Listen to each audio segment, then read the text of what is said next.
वर्णानामर्थसंघानां रसानां छन्दसामपि मंगलानां च कर्तारो वन्दे वाणी विनायको भक्त भक्ति भगवंत गुरु चतुर्नाम बपुए इनके पद बंधन किए नासत विघ्न।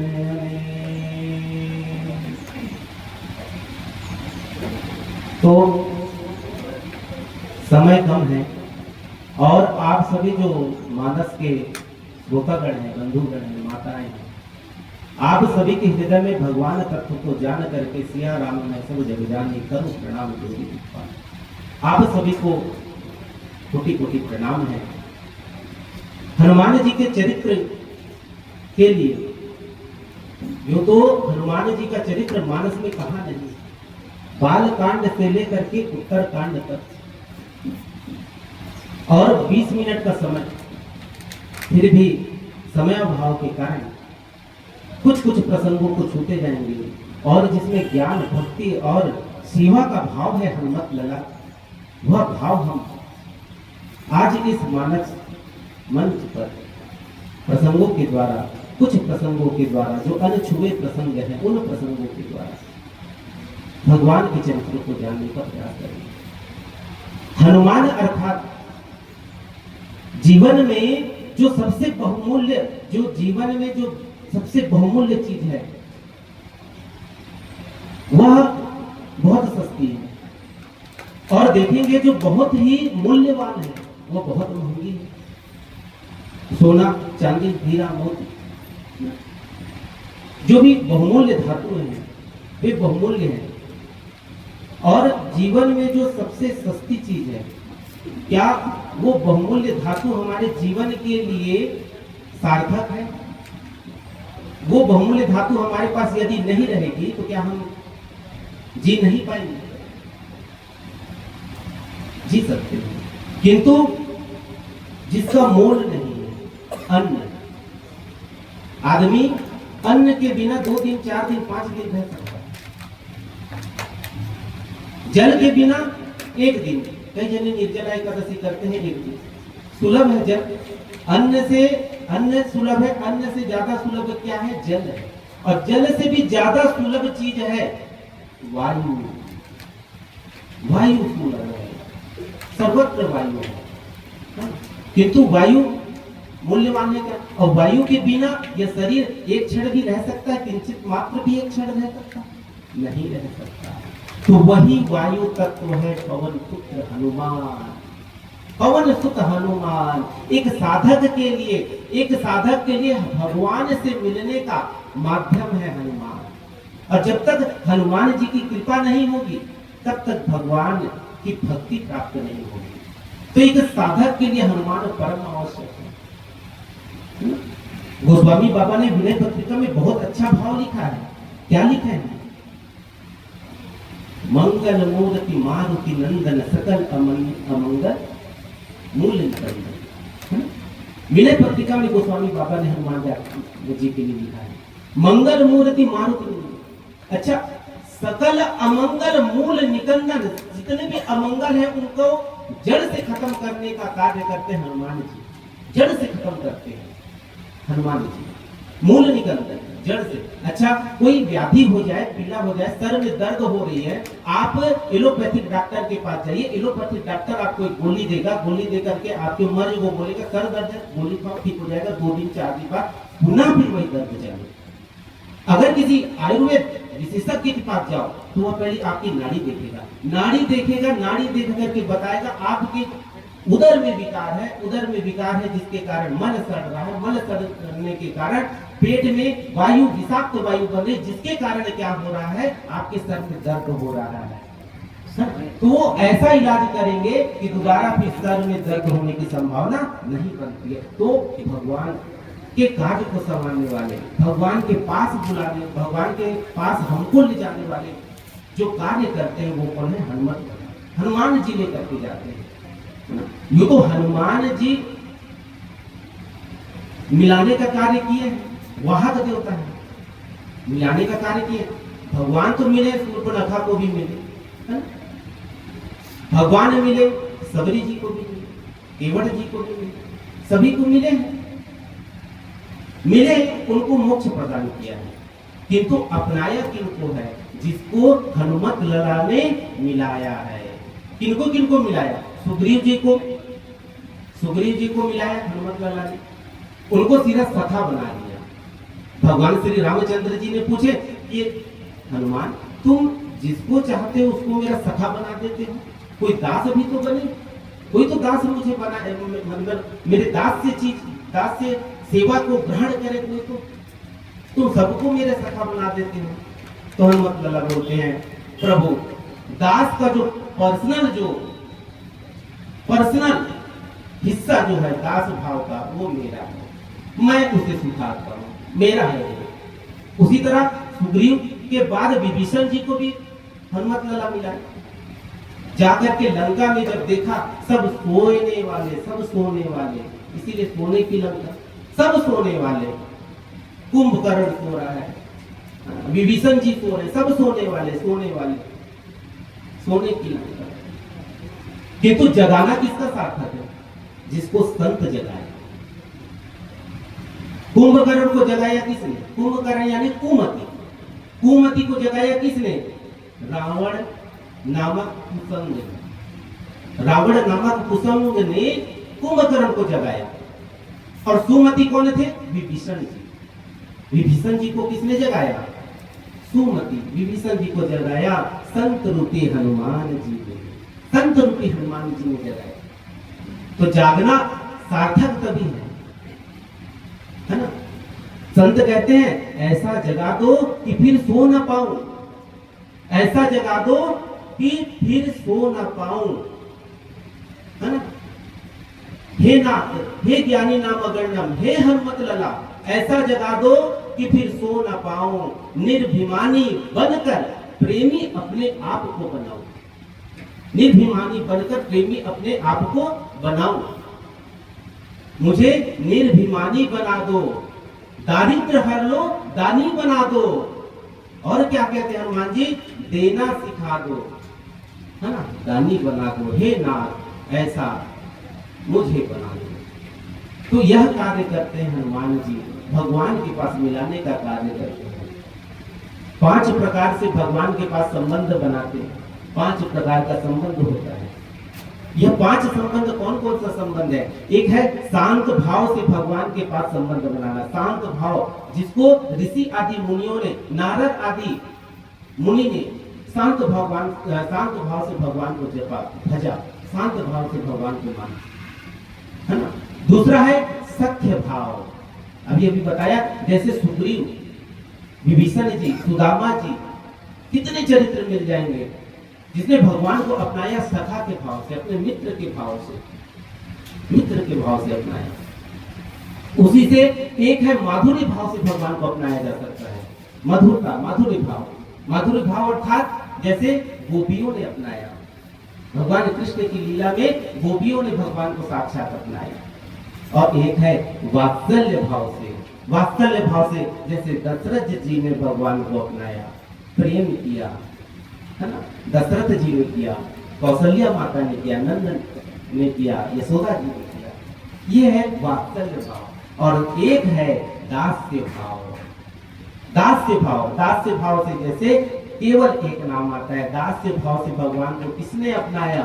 भगवान का दास बनना कौन स्वीकार किए? तो कौन किए? पवन सुत हनुमान।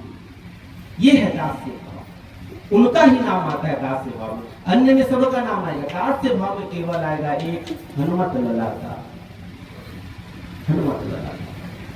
और हनुमत लला कैसे हैं? राम द्वारे तुम रखवारे, होत न आज्ञा बिनु पैसारे।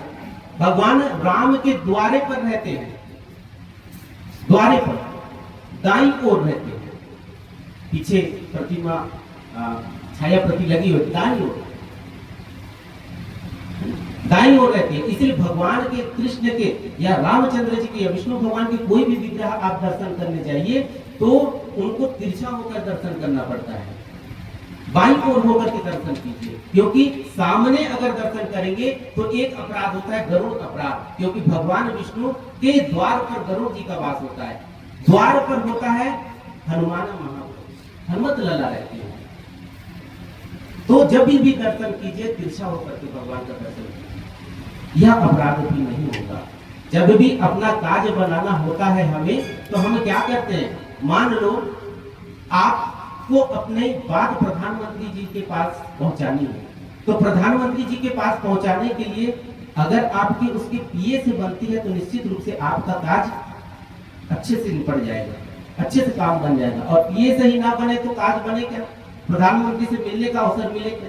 तो भगवान से मिलने का काज कौन बनाते हैं, हनुमत लला बनाते हैं, पर्सनल सेक्रेटरी है हनुमत लला, नित्य बैठे रहते हैं द्वारे पर, नित्य बैठे रहते हैं। तो ऐसा कार्य बनाते हैं हनुमत लला। एक बार क्या हुआ, गोस्वामी बाबा रामचरितमानस लिखते लिखते हनुमान चालीसा लिखने लगे। हनुमान जब भी रामचरितमानस गाने के लिए बैठते, गोस्वामी बाबा लिखने बैठते, हनुमत लला साक्षात प्रकट हो जाते, क्योंकि हनुमत लला तो चारों युग प्रताप तुम्हारा, चारों युग में उनका प्रताप है। और माता जानकी, सीता माता और रामचंद्र जी के एकदम से एकदम लाडले बेटे हैं, सबसे लाडले बेटे, सबसे लाडले बेटे। इतना वरदान तो लव कुश को भी माता सीता ने नहीं दिया जितना हनुमत लला को दिया है। अजर अमर गुण निधि सुत हो, पुत्र तुम अजर हो, अमर हो, अजर कभी बुढ़ापा तुमको व्याप्तेगा नहीं, अमर रहोगे और सकल गुणों की खान हो। तो एक बार गोस्वामी बाबा भगवान रामचरितमानस को लिख रहे हैं, उसी समय हनुमान चालीसा लिखने के लिए उनकी मति हुई। हनुमान चालीसा, हनुमान जी बैठे हैं और पूछ रहे हैं, आज क्या सुना रहे हो बाबा, आज क्या सुनाओगे, आज भगवान के किस चरित्र का वर्णन करोगे आप बताइए। तब गोस्वामी बाबा ने एक लाइन लिखा, आज हनुमान चालीसा लिखने का मन कर रहा है। एक लाइन लिखा, श्री गुरु चरण सरोज रज निज मन मुकुर सुधारी। चलो यहां तक जैसे ही लिखा, उसके बाद कहते अब मुझे तुम्हारा यशोगान करने का मन लग रहा है, हे हनुमत प्रभु यशोगान करने का मन कर रहा है। तो हनुमत लला वहां से उठते चलते बन गए। कोई बंदर का कोई यशोगान करेगा, अरे मेरे रघुवर का यशोगान करो, मेरे रघुवर का यशोगान करो, तब तो सार्थक हो। कोई बंदर का कोई यशगान होता है, उठकर चलते बने। तुलसीदास बाबा ने रोका, रुको रुको रुको, बैठो बैठो। तब लिखा फिर, श्री गुरु चरण सरोज रज निज मन मुकुर सुधारी, बरनऊ रघुवर विमल जसु जो दायक फल चारी। बरनऊ रघुवर विमल जसु, नाम है हनुमान चालीसा, मगर किनका गुणगान हो रहा है, रघुवर जी का। इसलिए जहां जहां रघुवर जी का गुणगान होता है वहां वहां हनुमत लला को बड़ी संतुष्टि होती है। तो ये सेवा भाव है हनुमत लला का। ज्ञानी नाम अगण्यम भी है। जब लंका में प्रवेश किया तो देखे कि सब सो रहे हैं, सब सो रहे हैं, सब सो रहे हैं। अब किस तरह से भक्ति महारानी का, क्योंकि जब भक्ति के मार्ग पे रामचरितमानस में दो ही ऐसे पात्र हैं जो जिनकी यात्रा बहुत ही सुंदर यात्रा है। दो ऐसे पात्र हैं, एक तो है भरत जी की यात्रा, जिनका भरत चरित्र सुनकर दिल गदगद हो जाता है, हृदय गदगद हो जाता है, भक्ति से परिपूर्ण हो जाता है। जो भरत चरित्र को ना सुने या भरत चरित्र को ना जान पाए, उसके हृदय में भक्ति प्रसारित नहीं हो सकती। उसी तरह से हनुमत लला जी की यात्रा क्या है, भक्ति को पाने की, भक्ति के मार्ग में। तो सुंदरकांड पूरे भक्ति को प्राप्त करने का कांड है, भक्ति प्राप्त करने का कांड है। तो जब देखा कि मेरा काज कैसे संभले, मेरा काज कैसे बने, किस आधार पर मेरा काज, तो देखा वहां पर रावण मंदोदरी, और मंदोदरी को जैसे ही देखा हनुमत लला ने, तो लगा कि यही कहीं सीता तो नहीं, क्योंकि हनुमत लाला ने कभी सीता को देखा ही नहीं, उनका रूप दर्शन किया ही नहीं था। तब हनुमत लाला ने परीक्षा ली। कैसे परीक्षा ली कि मंदोदरी और रावण दोनों की चोटी बांध, ये अन्य रामायण में वर्णित है, इसलिए मैं बोला कुछ छुए प्रसंग है। तो दोनों की चोटी बांध दी और बांध करके ऐसी परीक्षा लिए, जब सुबह उठे दोनों तो दोनों गुत्था मंदोदरी लाख छुड़ाने की कोशिश करे, लाख छुड़ाने की कोशिश, छुड़े ही नहीं, कितनों छुड़ाने की कोशिश करे, छूटे ही नहीं। तब रावण ने कहा यह मंत्र वाली चोटी बंधी गई है, मंत्र में जैसे बंधती वैसी बंधी गई है।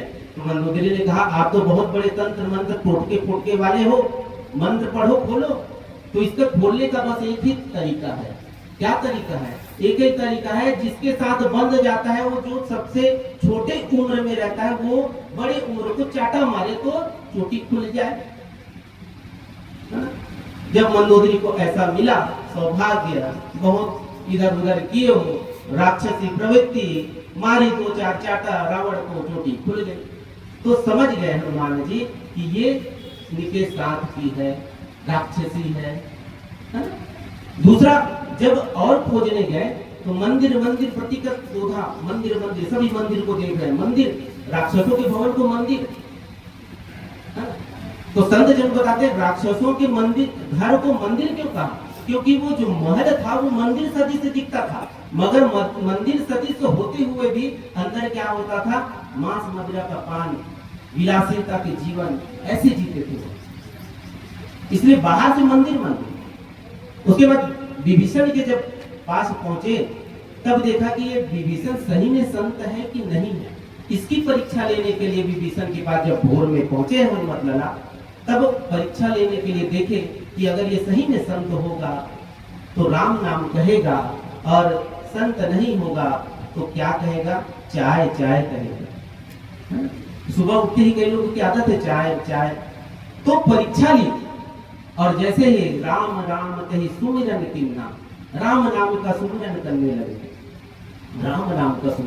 लगे, तो समझ गए ये परम वैष्णवी है, परम संत है।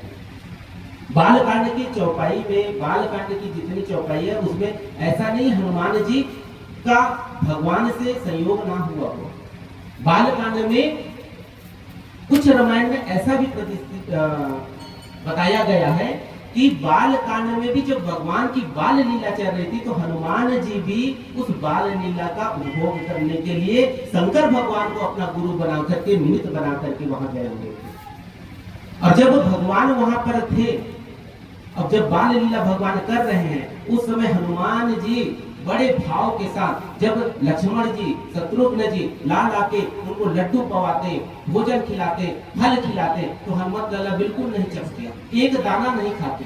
ऐसे में सोचे हो गया, ये तो ऐसे ही रहते रहते यही मर जाएगा, ये बानर तो यही मर जाएगा, क्या किया जाए, इसका मदारी तो इसे यही छोड़ करके चला गया, क्या किया जाए।